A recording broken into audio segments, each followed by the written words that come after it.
Congratulations, you're still alive.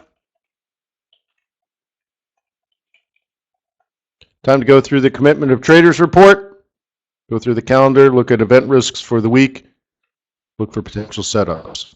What do you think? Smell like a plan?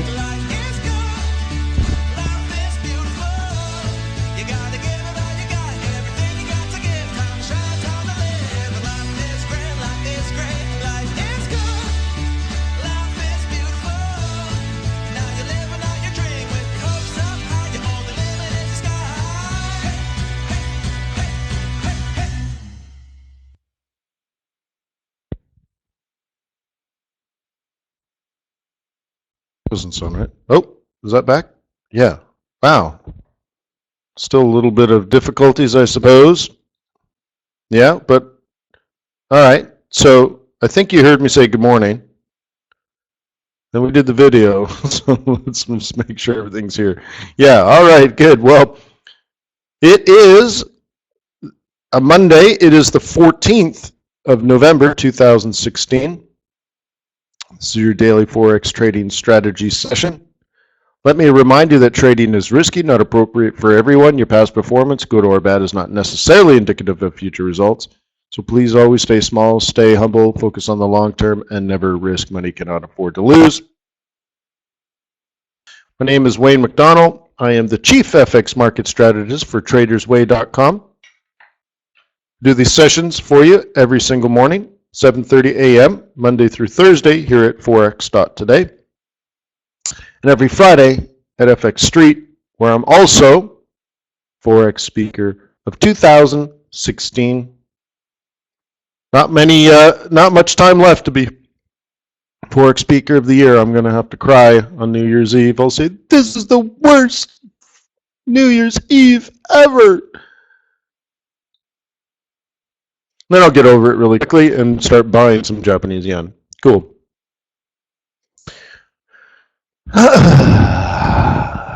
How was your weekend? Did you get some time to yourself?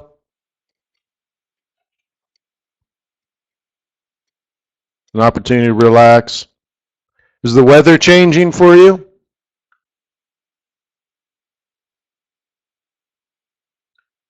Yeah. It's that time of year, huh?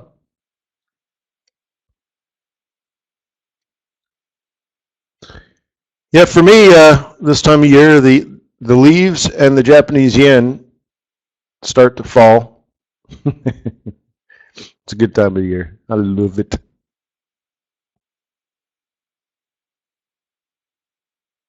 The yen goes from green to red. It's really beautiful. All right, so today is a Monday. So like I said earlier, what we tend to do on Mondays is go into the Commitment of Traders report.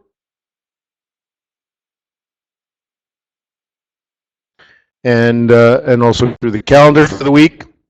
By the way, a few of you have reported over the recent past that you've had some trouble uploading images to Forex.Today. Not everyone, but just for some peculiar reason, a handful of people. And it seems like we figured out what the bug was and have fixed it for you. So like Marina was an example of someone that had let me know that they had that she had trouble posting.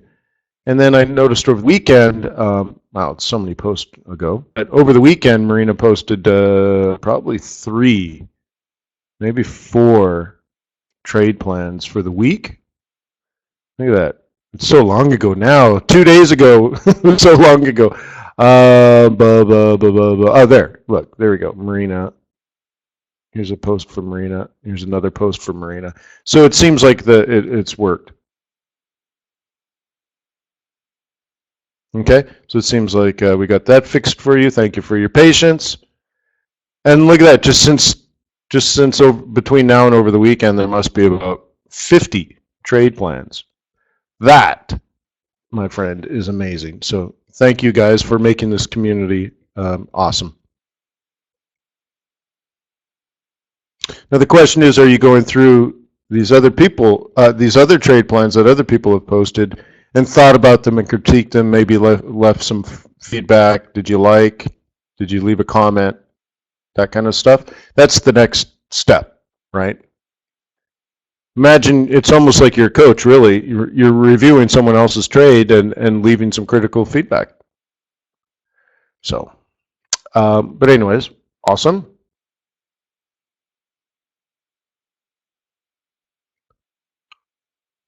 So let's go with headlines. The event calendar for the week.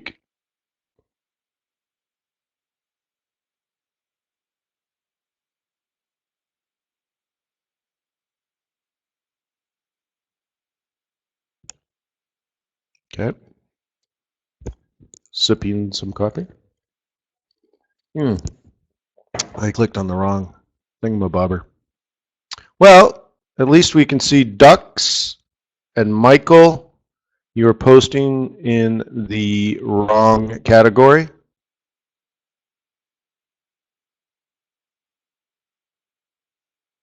Okay, you're posting in news and not under trade plans. All right, so we learned something there. What did I mean? Oh, calendar, duh. And everybody knows that to lose is what we're really here for. All right. This week,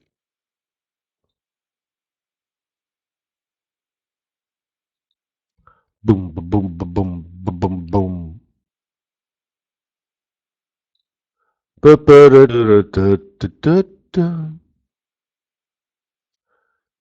So let's do this. Medium and high. I suppose it's good. Aight. So what do we got going on this week? New Zealand retail sales. Medium. Okay, if you're there scalping anyways, should be all good. Hey, what happened to my news up here?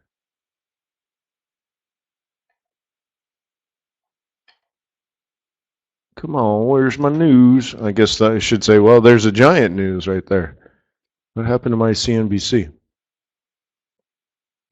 All right, going back to this, RBA meeting. Absolutely need to read this. Okay, it's your job.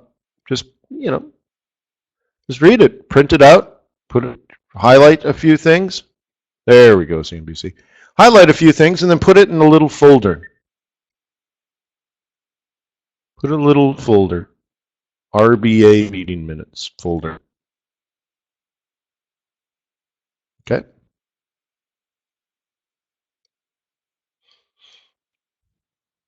Well, Miles, focus on these things if you're rebuilding your trading career. Look at it as a clean slate, an opportunity to start fresh and do something completely different. So literally start doing things like print out the RBA meeting minutes, read through it word for word, highlight the things that you think may be important, maybe blog about it on Forex.Today, and then take your little piece of paper, put it in a little folder. Done. That's how you're going to run your new career. Okay. German GDP. All right, cool. Okay. CPI out of the UK. Yeah, especially with the British pound losing so much value, you're going to start seeing some inflation there, which puts them in a real interesting predicament, huh? Slowing economy and inflation going up. But the thing is, with this, you have the inflationary aspect of the depreciating Great British pound, okay, and then maybe to offset that, at least in the short term, because I believe the weakening pound is a longer term phenomenon. To offset the short term weakness in the pound, which is, weakness being inflationary, you can take the to oil prices, which have come down in the last month or so, and that is deflationary. You see, so even though the cheaper pound should create inflation, the cheaper oil may also offset that inflation, and maybe you just get, flat. Now later on, let's fast forward January or something. Let's say oil prices are back above 50 and the British pound remains weak, then you're going to see a lot of inflation there. Okay. Okay. Now remember, if you were trading with me, I don't know, a year and a half ago, one of the things we were talking about is how inflation was just going to shock the UK. It'll show up out of nowhere and just boom, the UK was going to get hit by inflation. The Bank of England would have to adjust by raising interest rates. That it would just seemingly come out of nowhere. Well, maybe we're still in that scenario, huh? Different reasons. But like I said, if oil suddenly goes up and the pound is falling down, boom, you're going to get big inflation. Okay.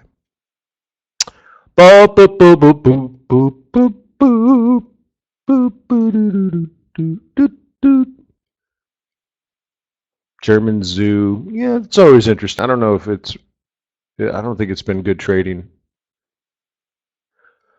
All right. Import prices, export prices, not that important. How about retail sales? Boom. Okay, that's a biggie. Okay, that's a biggie right there. U.S. retail sales, okay, on Tuesday. Tomorrow. I'll trade it tomorrow. Okay, that's going to be a biggie. It tells us a lot of things. The confidence of the consumer, willingness of the consumer to spend, increased demand for commodities, profitability of companies, the outlook for Christmas sales. I don't know, just whatever. This is good. You want that to go up. All right, so that's going to be a doozy. That could be a great scalp.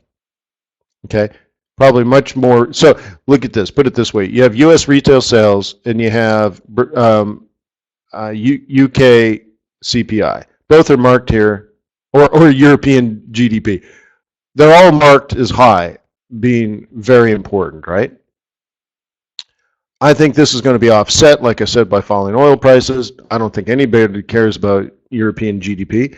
And then all of a sudden, boom, this one's going to be the doozy. So I would put U.S. retail sales much higher, much higher. Okay, different planet kind of thing. Wednesday, it's not on here, but oil inventories is what we're looking at, right? Also, a very interesting part of how would you say, economic study. I think looking at capacity utilization, right? Industrial production, capacity utilization, and these things are subcomponents of GDP. That's why they're there. So are factories operating? Are they and are they operating at full capacity? And if they are, obviously the economy is going to be humming along, right? You know what I mean?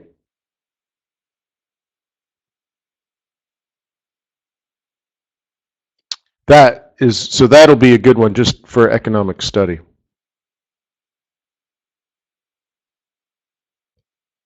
Where did that go? There it is. There we go. So I don't think it's going to be a market mover, but if you were going to predict the future, those are things that you should pay attention to.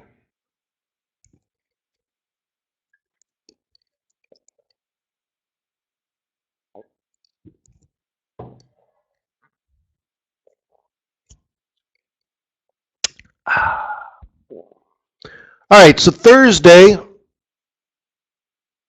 okay,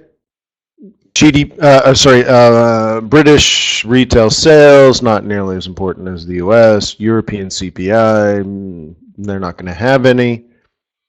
ECB monetary, yes, monetary policy meeting, blah, blah, blah. Yes, be there, be squared. If there's something to download, you should download it. If there's something to watch, you should watch.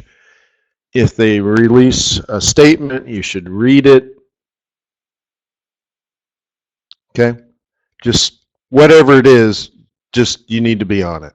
Okay? And this is Miles actually printing things out, highlighting things, blogging about it on Forex.Today, and then Miles is going to file it away in a folder.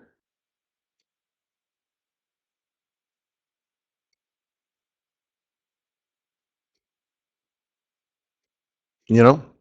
And by the way, my wife, stuff like that, she's incredible where everything is absolutely organized like that. There's a file for things that get misfiled. There's a file for things that haven't been filed yet. It's just absolutely amazing. Everything in her life is like that. Her desk, but her email box and all that kind of stuff. It's just everything is filed and organized. So you might as well just get yourself into that habit. Just that's your job. That's something that needs to be done. Check it off your list. Read it, print it, but most importantly, like read it and highlight it. So you read it first, right? And then maybe burn through it again, highlight the things going back, highlight the things that you think are like bullet points, and then document those bullet points on Forex.Today. That's the process, right? And then put it in a little folder so that you have it there.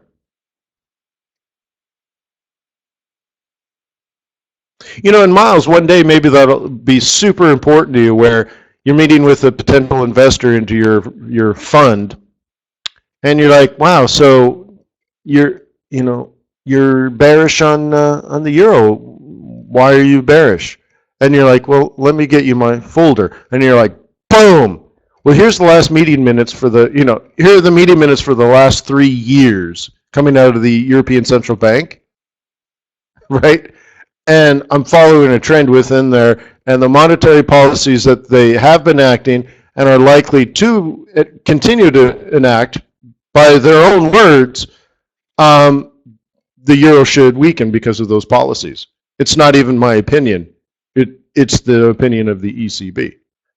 And they're like, oh my God, that's the type of person I want managing my money.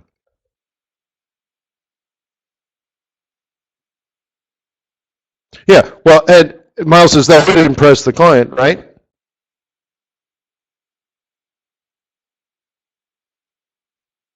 But more importantly, that's actually how you'd be trading. You'd be a good trader. Hang on.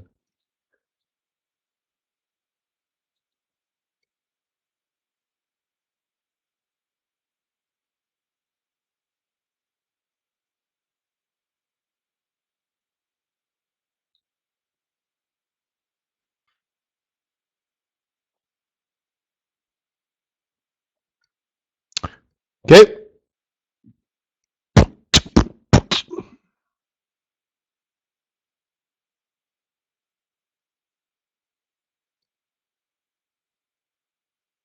Okay. UPC, US CPI. Obviously, that's going to be important. That's another one that's nicely scalpable and all that kind of stuff.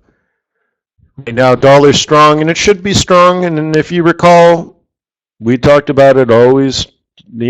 All I've ever really told you over the last 2 years is to prepare to buy dollars, even if the Euro USD is up 500 pips. I was still preparing you to just get ready to sell, get ready to sell, get ready to sell. So I'm still in that mode. Higher inflation expectations means higher interest rates. Higher interest rates mean stronger dollar. You'll notice that this time we have a strong dollar and skyrocketing interest rates. Right? Have you noticed? Yields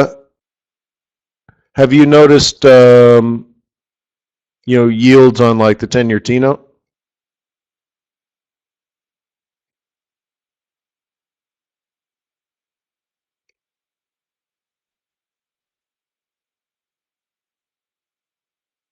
Yeah. Dollar strong. Just that's it. And we've spent a lot of time talking about yields, and Yeah, and it's gone from now 1.4 to 2 point something, right? What are we looking at right now? 10-year T-note, 2.12. Wow.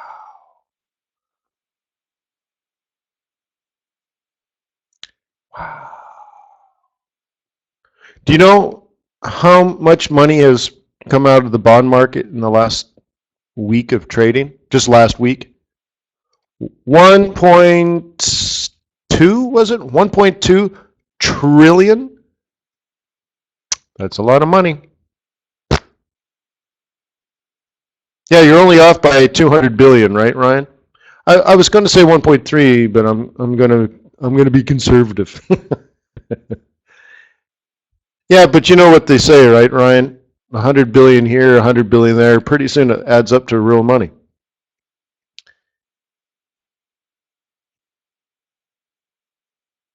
Yeah.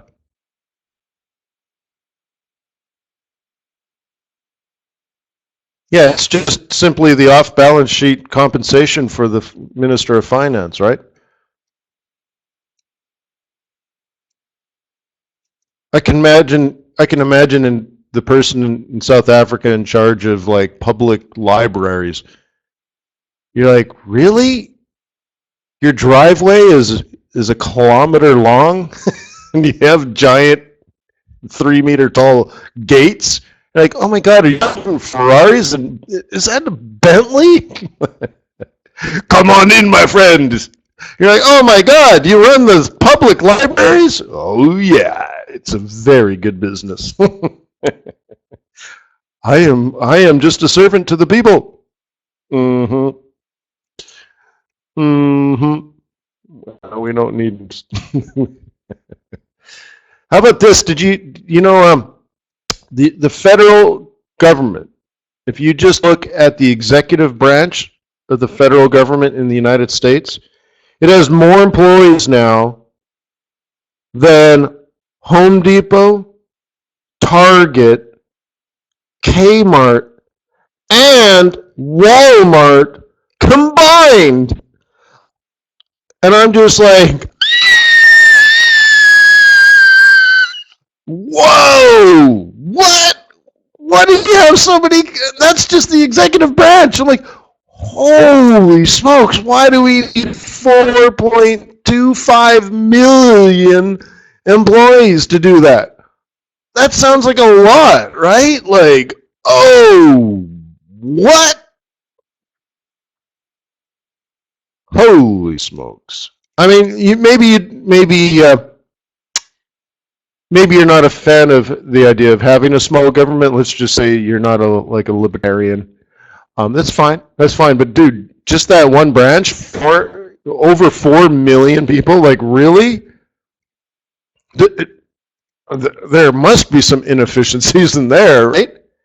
See, that's the thing I like about business and capitalism, and this idea of supply and demand and profit will always go to, to those that supply society with what's wanted. Maybe not what's needed, but if everybody wants, blue apples tomorrow because somebody invents blue apples, and all of a sudden demand for blue apples skyrocket, and like everybody wants to try the new blue apple.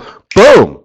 The guy that produced blue apples is going to be filthy stinking rich, or at least he's going to sell a lot of blue apples. Prices for blue apples are going to go up. All of a sudden, other people are going to like, well, I have pink apples and I have orange apples, and I made a black apple. And all of a sudden, there's this whole thing going on there, and capitalism will produce black and purple and blue apples if that's what people want. If someone produces a blue apple and everyone's like, ugh, gross, I don't need a blue apple. The market doesn't buy it, and those apples rot, and people don't do it, right? And the free market and capitalism has a lot of downsides, but the upside, if you just leave it alone, it can look at millions and millions and millions and millions and millions of different variables all interacting in real time and find an equilibrium point. Sometimes it's a little off on the short term, but it'll find balance in the long term. And I don't know. to add, so I just wrote a paper on how do you make capitalism a little bit more fair and equal for everyone, and I want to do it that makes sense and not as just, I don't know. So it's a tough question, but it seems like you need some government intervention, but I don't know. Do we need 4.5 million people in the executive branch? If it was a business, right? If it was a business generated, focused on efficiencies, so that you take your workforce, and workforces are expensive, so you want to use the least amount of people possible, and therefore invest into things like technology, and then constantly measure and get better at what you do at all points along the supply chain, if you will, right? Everything gets driven so that you can do it better and better, more effectively, and the more effective you do something, and the more efficient you do something, the lower the cost, right? And I bet you the US government is not that good, because they don't have to do things like, hey, can we do this a little bit more profitably? Hey, are we wasting a little bit of time on this? Is there a way that we can improve this? I don't think they have those conversations, right? One interesting thing, I was listening to an interview with the CEO of Vanguard, which is a big mutual fund type company. And in the last 25 years, their assets under management have gone from like 1 trillion to 4 trillion. And the workforce is the same. And they asked me, well, how come? Why isn't the company 4 times bigger? He's like, we invest massively into technology. See, that's a capitalist. And he's like, because of that, we've actually lowered our prices, if you will, to our customers. The customers pay less. We do 4 times the amount of work, and we're just as profitable. That's capitalism, baby. Dropping your price to be more competitive and still be profitable? Boom! So anyways, I love capitalism. I think it could be tweaked a little bit, but all right. Movingon.com. Yen, euro, yeah. Okay. So Thursday is just going to be your normal stuff, right? CPI, great. Weekly job list. Wednesday, you got your oil. Remember the things that are not on here. Oil inventories on Wednesday. Friday, you have the rig count. By the way, I don't have anything to announce, so it's just a secret between you and me and anybody that watches this video. I am working with a programmer right now to set up a system where when you open up a live account on TradersWay, we can give you an app, if you will, just a quick download. You hit install, and it takes your live trading account, your MT4 account, and it goes boom, and it reboots, and it looks just like mine. So your Euro USD, for example,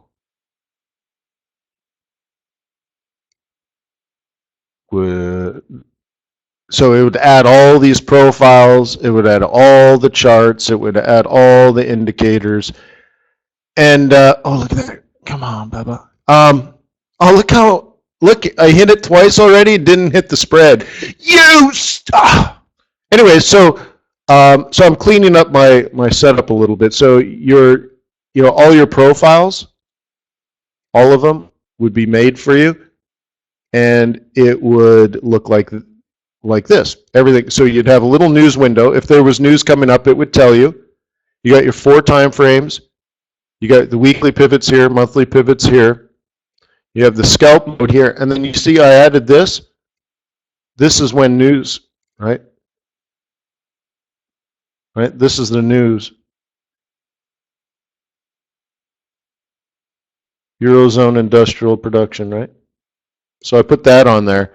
So you can go back maybe in your analysis and say, hey, why did the market flip here?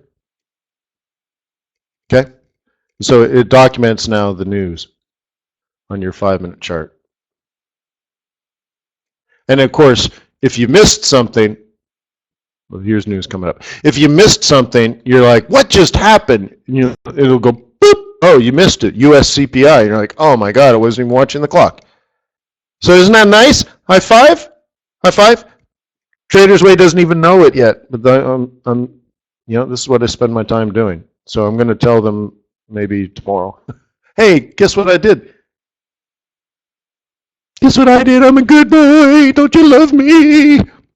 So that's kind of neat, huh?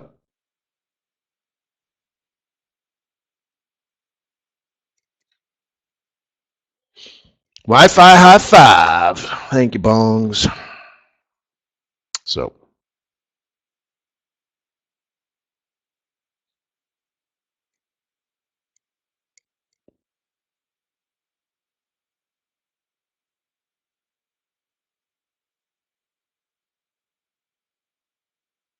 Oh, Ryan says, will a user be able to edit profiles and templates and mix and match it? After it installs? Oh yeah, yeah.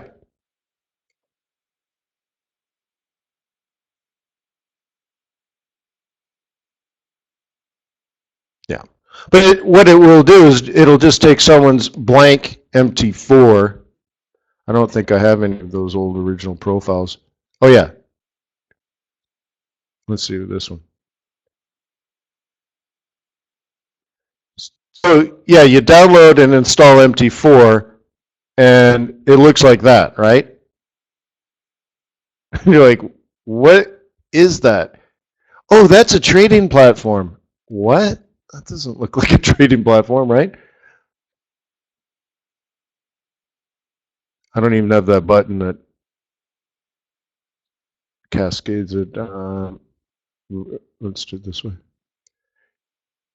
Yeah. Oh, see how terrible that is. Window vertically. Okay. So anyway, so that's what an MT4 looks like when you download it, and you're like, what the is that? What, like that's ugly, and that's all it is, right? Or there's what, 3 or 4 versions of this, and it's all useless, right? Yeah, it will be under license. So it'll only work in the proper scenario, and it'll all be protected. Makes sense, right? But anyway, so then you'll click the install button, and all of a sudden it'll go and it'll create all profiles and all the charts on each profile, install all the proper indicators with all the right colors and all the right settings. All the cool kids with the pumped up kick. So then you'll go over to your Euro USD.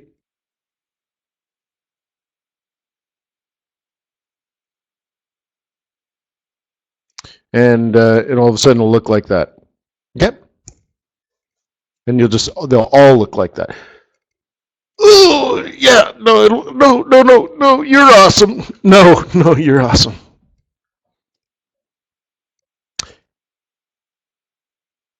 Yeah, no, it'll do all that, Jimmy.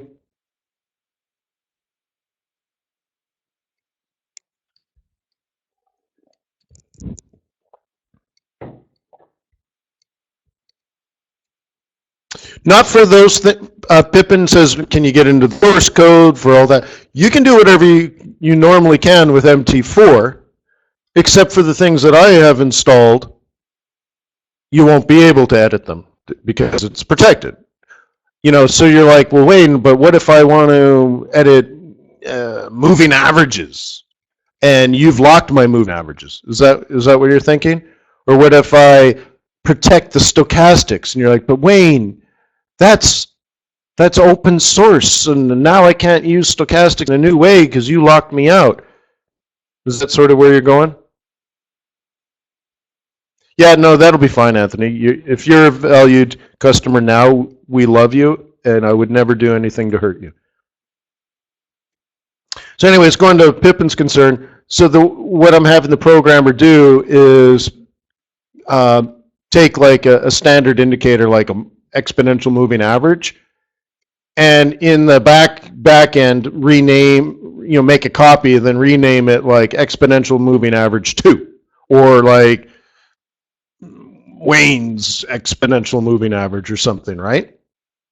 So that we can edit that. So you wouldn't be able to, because if you mess with that stuff, then you're going to mess with all the templates, right? And so anyway, so we'll just make a version of it so that you could always use your standard, insert indicators, trend, exponential moving average. You'll always be able to do that, right?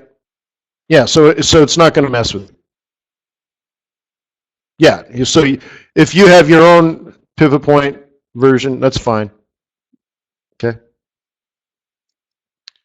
And if you have something to share, you should let me know. Maybe I'll put it in a template, and you'll be blessed by the Forex gods.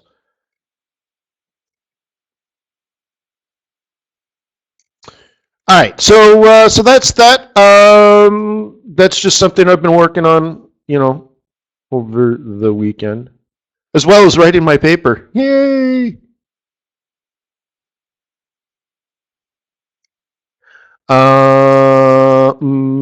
Where did my window go? What window are we going to use? Forex News Calendar. There we are. So, it's fairly light on the news this week, okay, which is good. Trend should continue. There are essentially two things that you need to really read, and the rest are just some pretty standard sort of trade setups. For skippy scalping and stuff like that. So, but it's not enough to really kind of, stop the market in its tracks.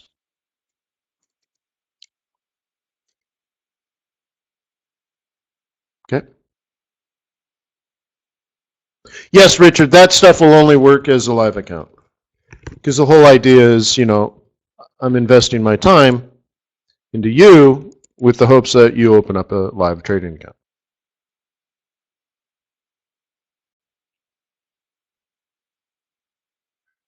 Right? So, I mean.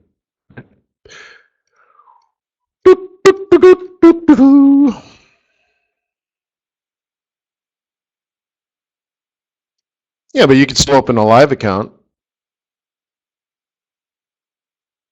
Right? Just get through that process. Because you got to provide, identification and all the normal stuff that's required to open up a live account. You got to go through that process, right? So you're like, well, might as well do that. I'm here for you. I've committed to be here every day for you, every morning. You can commit by saying, hey, when I'm ready to trade a live account, I will already have one, TradersWay. I'm in. You're part of the team. You're part of the family, right? All right, so let me get my drawing tool. Hang on, someone's been pinging me.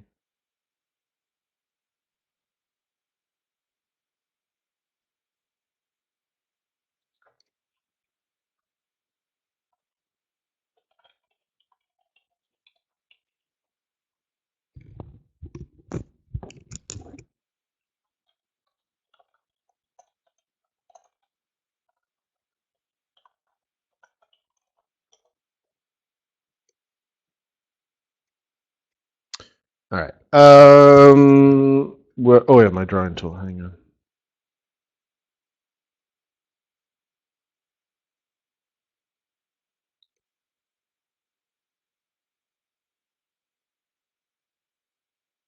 My poor CNBC is having trouble,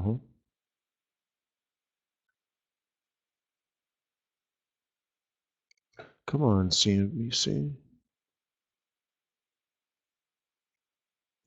All right, so we're good here.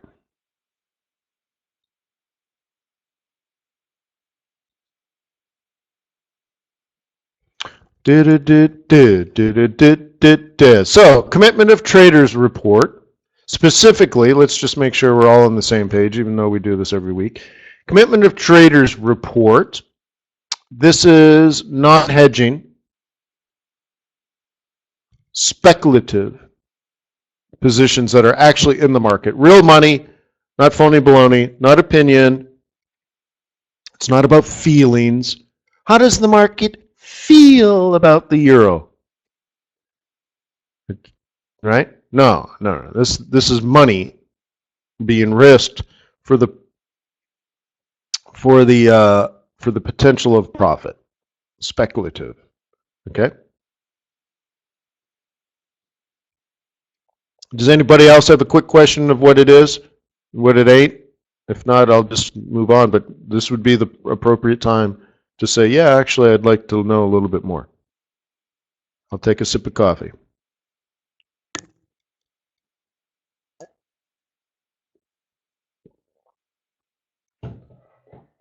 Oh, okay. J.G. Wentworth.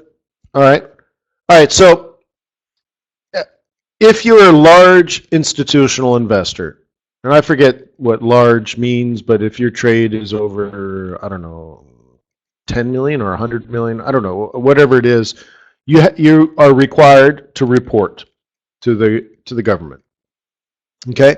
This report is calculated on Tuesday and released to the public on Friday. Okay? So imagine all these big institutional investors and all these different market participants that are in the foreign exchange market. But any commodity market, really, they have to report. So if you're Nabisco and you make breakfast cereal, okay, you participate in probably the corn market, the wheat market, right? Probably the sugar market, and probably the foreign exchange market, because you sell products all over the world, right?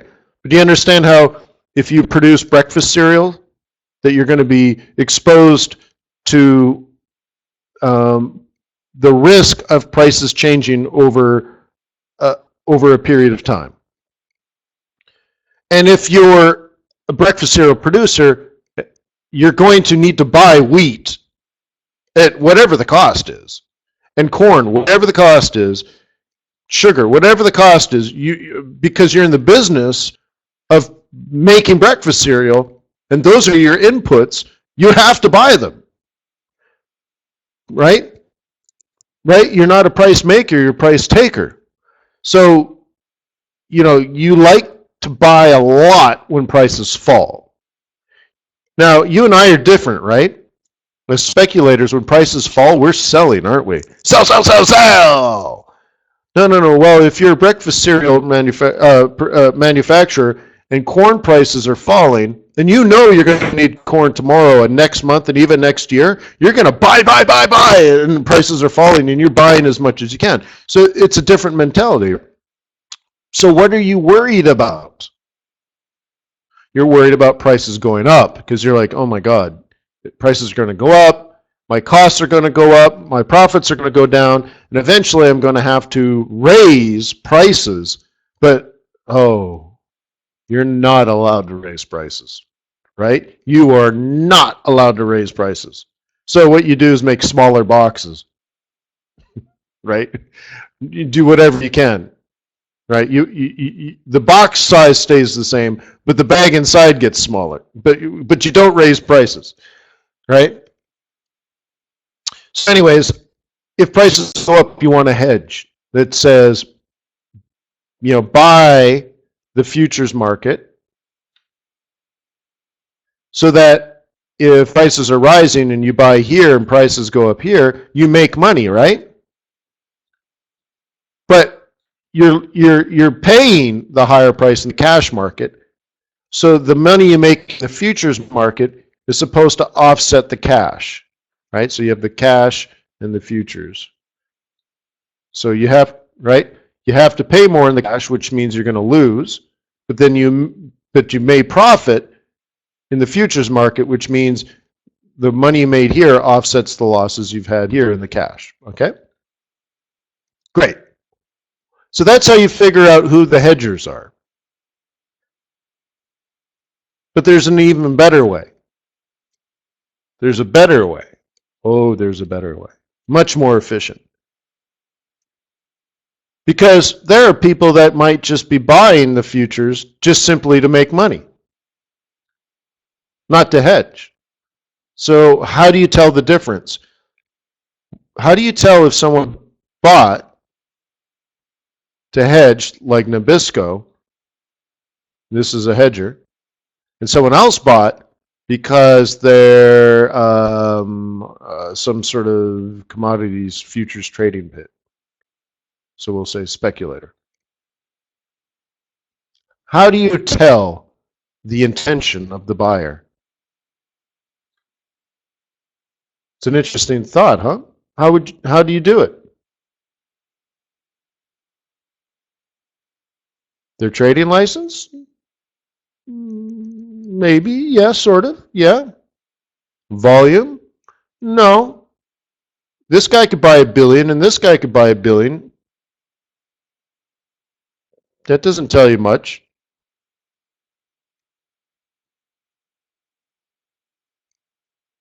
Taxes. Taxes. So you say, hey, dude, I understand that you made profit here, Mr. Hedger, this profit here, but I understand that all it's doing is offsetting loss somewhere else. And that you're in the market simply to reduce risk. So if you're a bona fide hedger, you tell Uncle Sam, and we won't tax you. But you have to prove you're a bona fide hedger. So the speculator is going to have to pay taxes. The hedger does not. So yeah, so Ryan is pretty close, right? Trading license, yeah, essentially, right? And it's not quite, but the difference between the two, perhaps in how they register themselves, changes the taxation system, but also it declares their intention, right? So now you have large institutional investors, right? The big boys.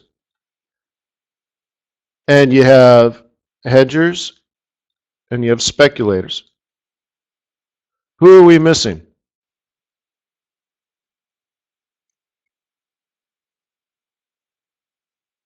Which one are you?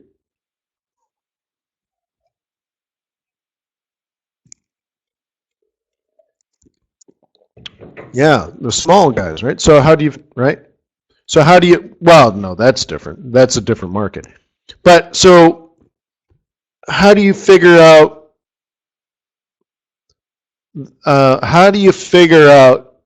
retail or small speculative investors? Because you don't have small hedgers, right? So plus, even if you did, we know who the hedgers are. So how do you represent X?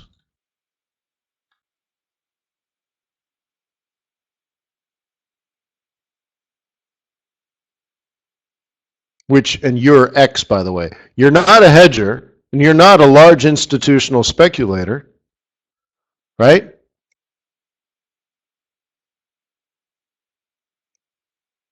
The only thing in Forex are queers and steers, and I don't see horns on you, son, so what are you?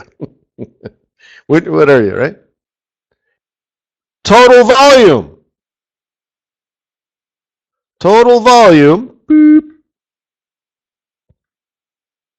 Right? Total volume minus the hedgers minus the speculators equals X. Aha!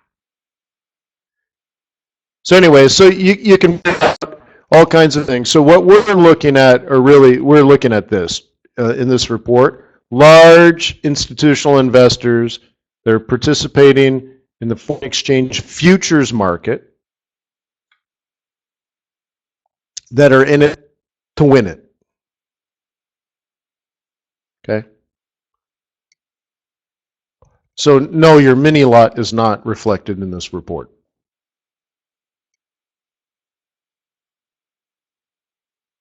Hey, just learned an interesting fact.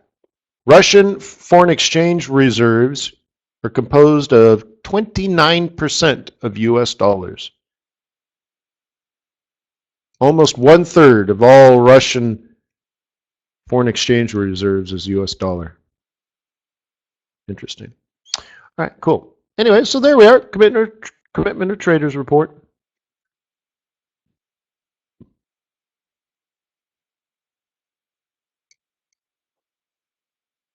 These are orders in the market, Pippin. Large reportable positions.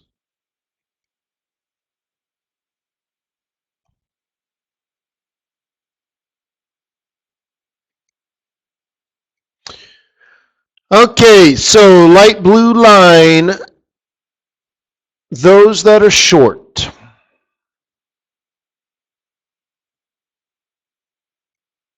Okay. Gray line, those that are long. And we're just looking at the little blip, week over week. That versus that. But this is Tuesday before the election, right?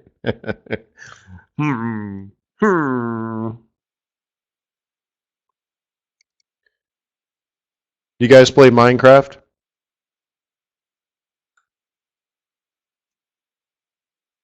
Yeah? That's the villager, huh?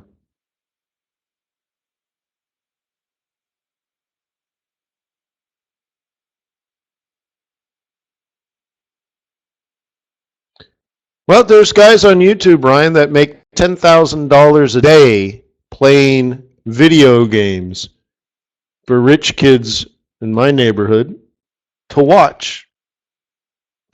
I'm like, are you watching somebody else play a video game? Oh my God, really? Because back in my day, we were lazy because we played video games ourselves. But now you watch other people play video games? But that's actually very 2 years ago. But I was really dumbfounded where I'm like, my son, and of course, then I'd go to like a baseball game party with my kid, and all the other little leaguers, they're all also on YouTube watching these guys play Minecraft. And so I'm like, wow, so how many views does this guy get, right? I'm like, is that 15 million views? I'm like, holy right? That's more than like Monday Night Football, right? I mean, like, that's more than a TV show that takes millions of dollars to produce, right? I'm like, oh my God, 15 million views? How long did it take this guy to get 15 million views, right? Oh yeah, the video was made yesterday. I'm like, dumbass, what? 15 million views in less than 24 hours? Holy! And he's playing video games? And I start calculating it, like, how much money did the guy make? Yeah, roughly $15,000 playing video games for people to watch on YouTube. $15,000? I'm like, how many videos a day is this guy making, right? And you start looking it up, and the guy's making 3 videos a day. You're like, holy, this guy's driving around in Rolls Royces because he plays video games. Yeah. No joke. Oh, yeah, no joke. Just, it's, wow. Yeah. Well, to be fair, the guy does a good job. Just, holy smokes. Did you guys even know? See, if you don't have if you don't have a kid that's in the perfect age group, you wouldn't even know. But, that was so 2 years ago, and then Microsoft bought Minecraft, and of course nobody cares about Minecraft anymore because that's what Microsoft does, kills things. Well, now there's like a dozen people that do this. Hello! Yeah, anyways.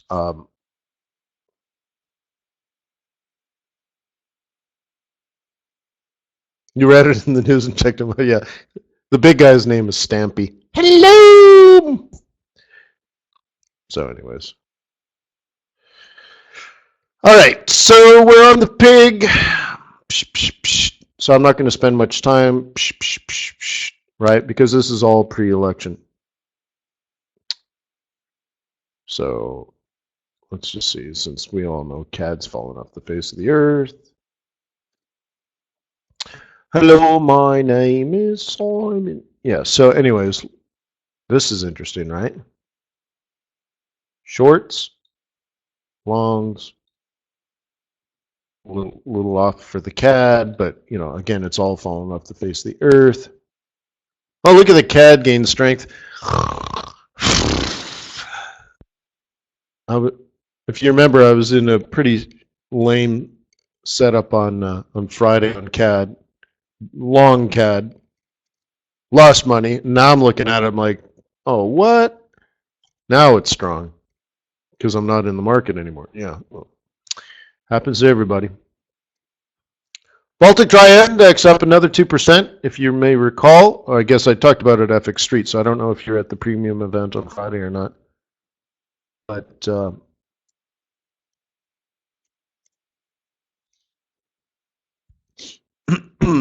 but I had commented how it was over 1,000. I mean, what about commercials? Well, that's how they make money, Kyle.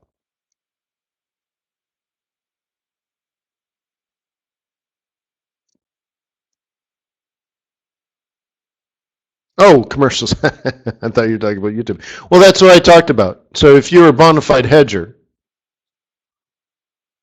okay, you report that, and we know what that is. Okay. Do I care about the number of contracts in the market for hedgers?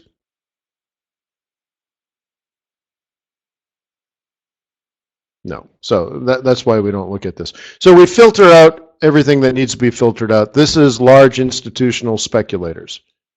Okay.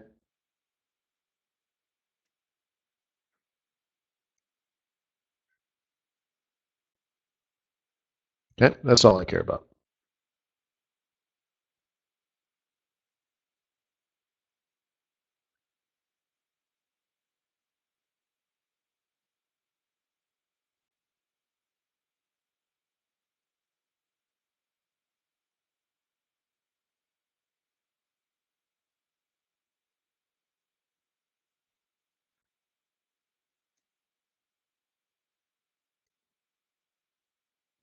Hello, my name is Simon. So that's that.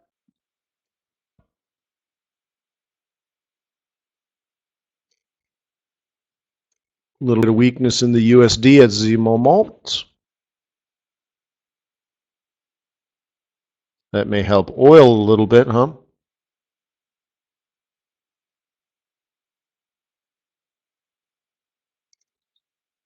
Let's see what Joe thinks.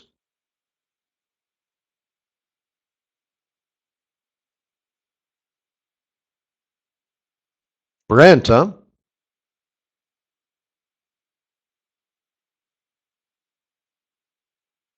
Yeah, the one interesting thing about oil and other certain commodities, like I'd even say the stock market, they will go up and down, not just on supply and demand, but simply because of price and stuff too. So I would look at this and say, yeah, technically all this makes sense, except we're at support, and nobody wants it to go below 40. So the closer oil goes to 40, the more likely it's going to go up from 40. You understand? So even though this makes total sense, it may not be the case.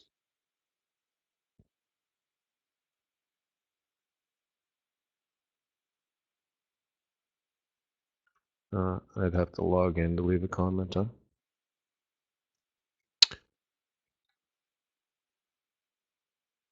So see, I can imagine you can spend an hour a day, a full hour every day, just going through posts, reading them, and leaving comments.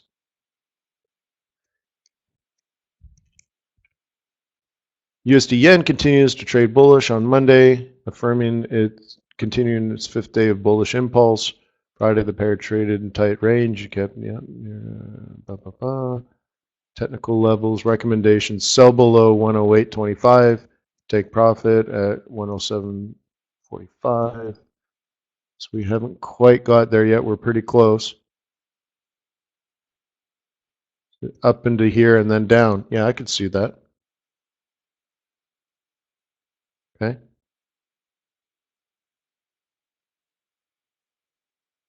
Yeah, so you should leave a comment, right? Doesn't take that long.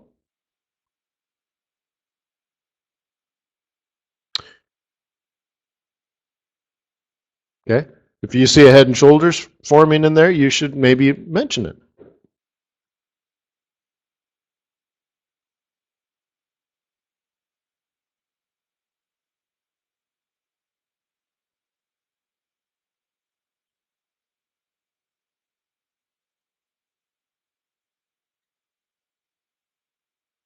Shorting gold, huh?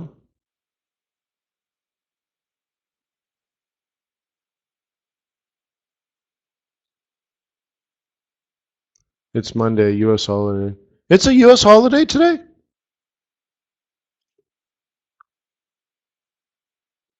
I never know these things.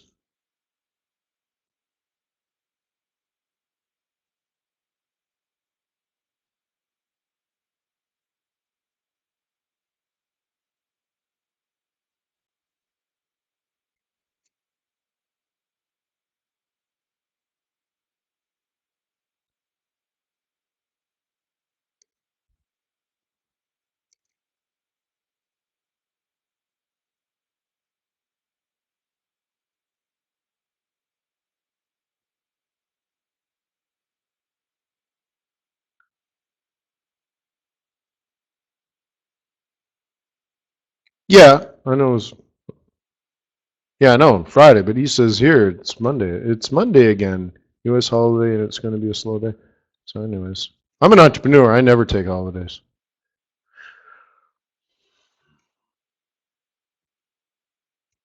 Look at this guy doing. Yeah, interesting.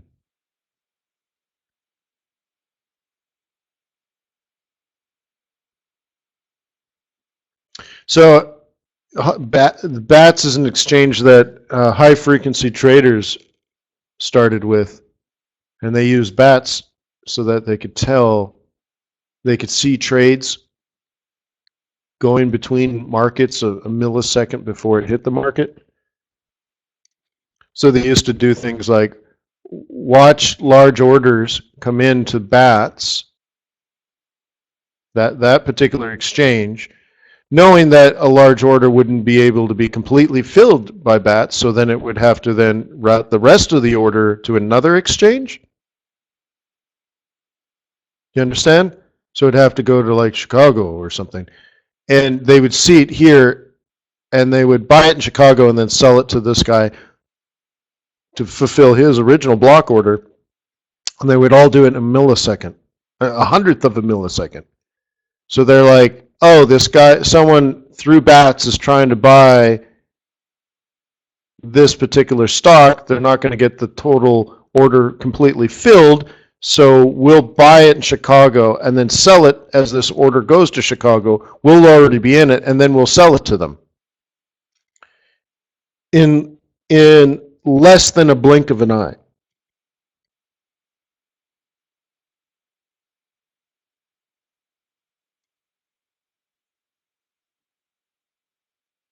You understand? It was like printing money. You held the stock for 1,000th of a second and made a profit.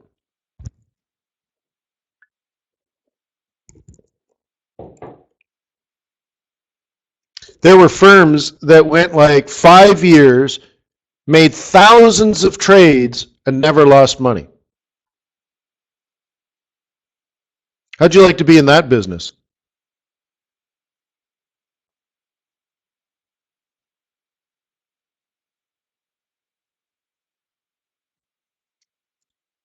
Pretty amazing, huh? So then it got too competitive, So then somebody realized, well, why don't we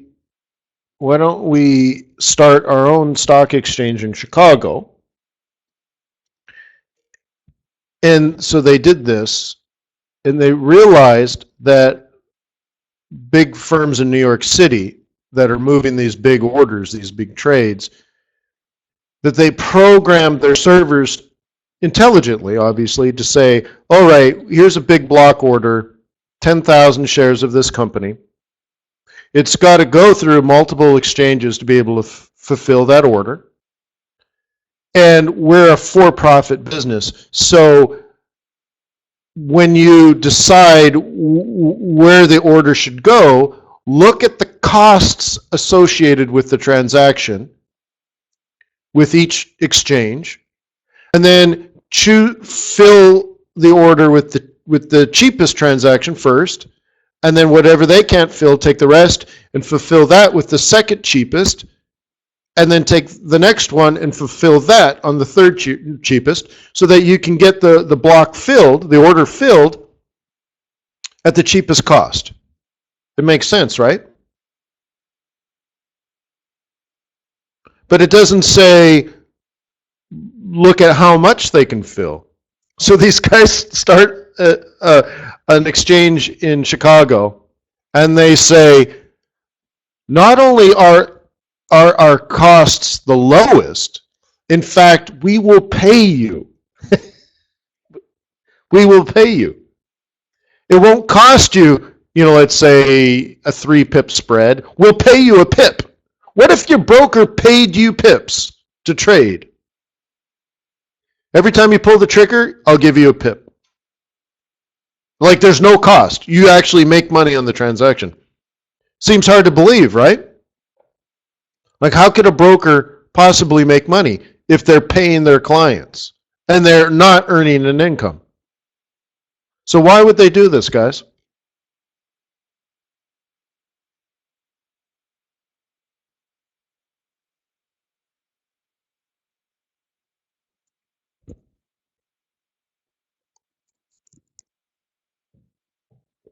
So they know what you're trading. Yeah, so what would happen is a 10,000 share trade would come into their exchange first because they made, money, right? And so now the exchange says, "Hey, it's a trade. It's 10,000 shares of IBM. We'll take one share." We can do the transaction for one share, and then all of a sudden, the value of IBM would go up on all the other exchanges within a bajillionth of a second. I mean, I'm even talking 10,000th of a second later.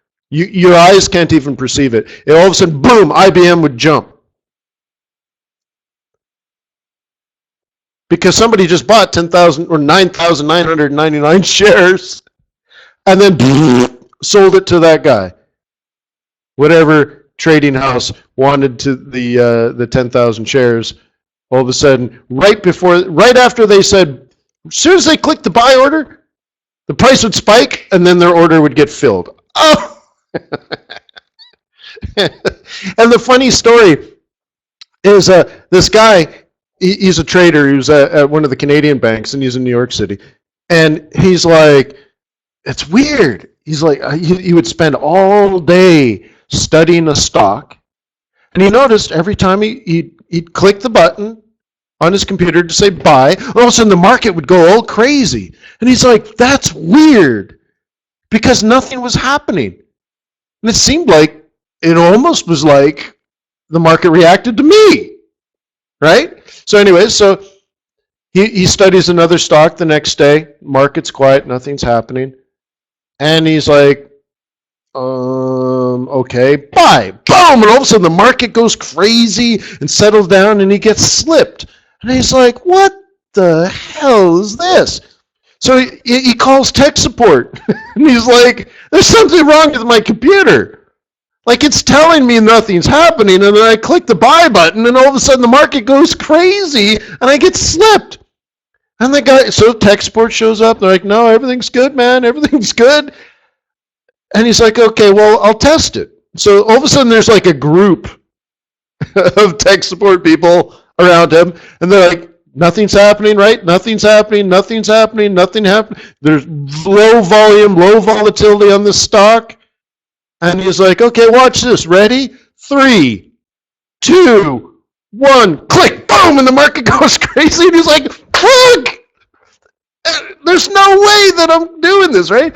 So it's funny, and it turns out, there was things going on, like hedge funds had the whole telecom system mapped out because they could tell where the orders were coming from depending on how long it took the order to get to the BATS exchange or to any other exchange.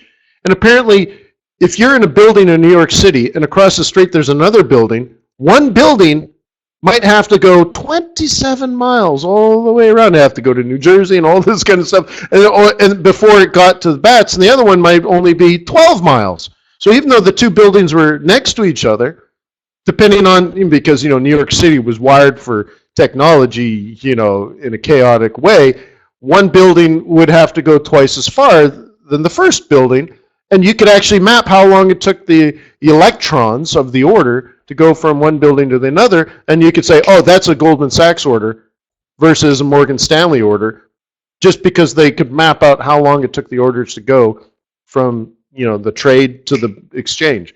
And they knew all this stuff, and they're like, boom. And they could just trade against individual brokers and stuff. I mean, it was ridiculous. Amazing stories, huh? I don't know how we got on that. So they made so much money, guys.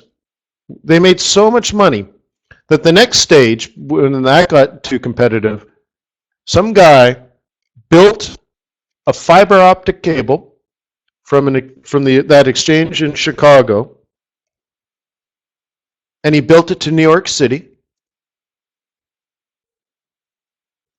As perfectly straight as can be made. So imagine you're standing in a cornfield just outside of Chicago, and there's a computer sitting there. That's the exchange,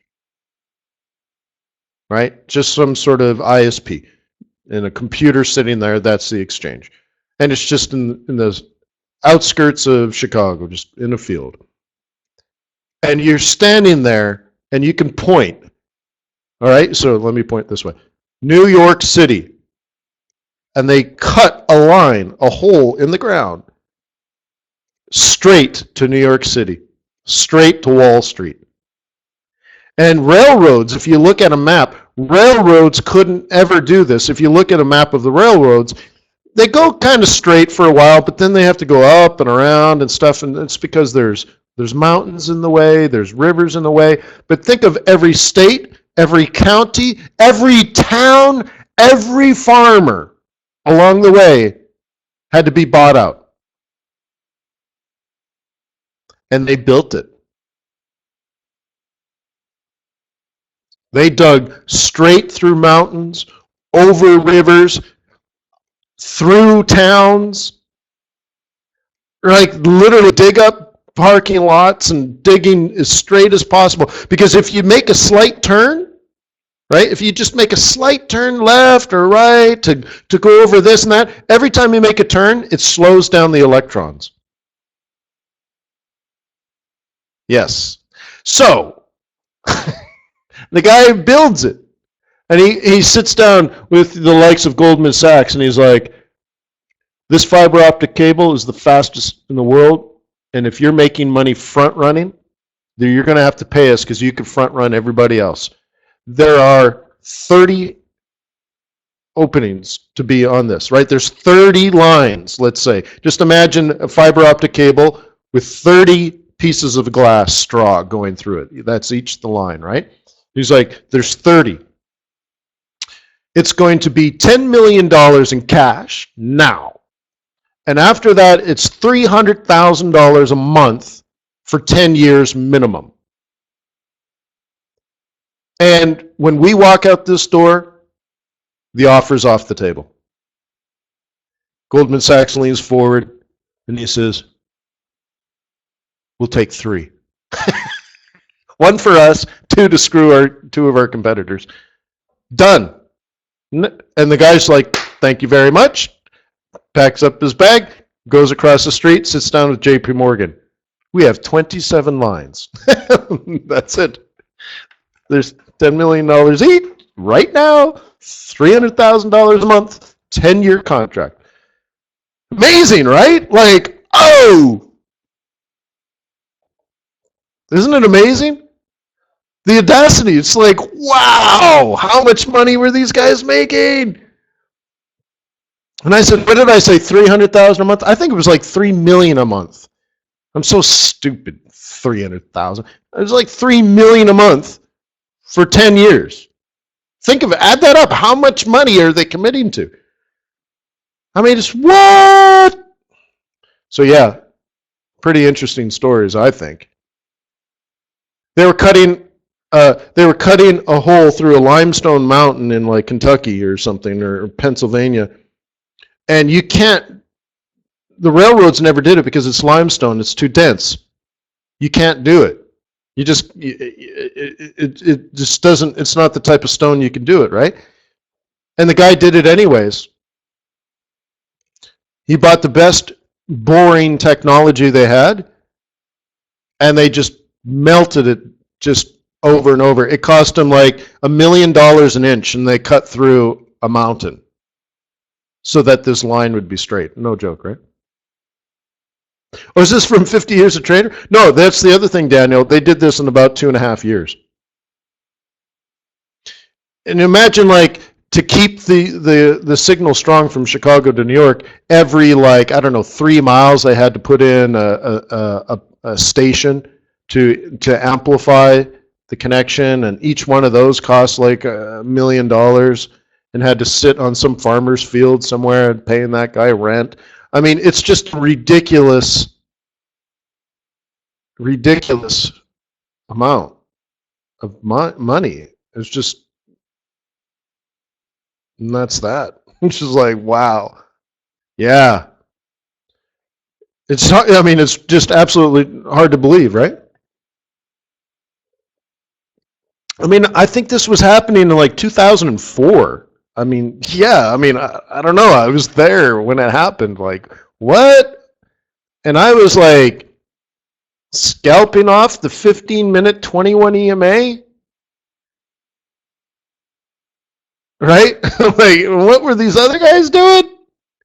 So there's no joke. There were funds, right, that made like 10,000 trades a year, 20,000, 100,000